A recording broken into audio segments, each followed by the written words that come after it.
Monsieur le député, la parole est à Monsieur Patrick Mignola, ministre en charge des relations avec le Parlement. Merci Madame la Présidente, Mesdames, Messieurs les députés. Monsieur le député Aloncle, je crois que quand on est un élu de la République, on se doit d'abord de défendre la démocratie. Et défendre la démocratie, ça ne passe pas par l'autodénigrement du Parlement.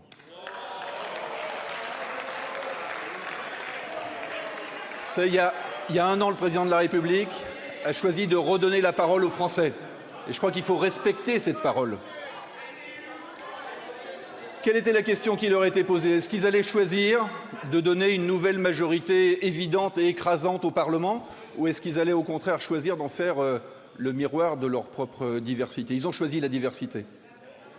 Et je veux rendre hommage aujourd'hui aux parlementaires que vous êtes pour le travail qui a été effectué depuis dans un esprit de compromis pour avancer.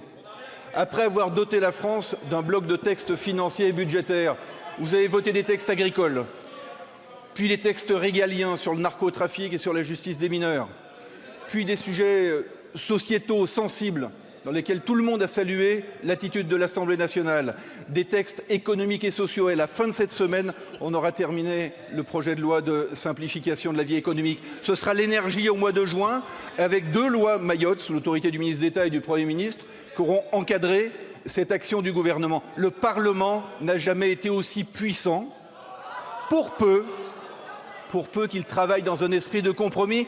Et au moment où nous réfléchissons les uns les autres à l'évolution de nos modes de scrutin, je crois que ça devrait nous inspirer.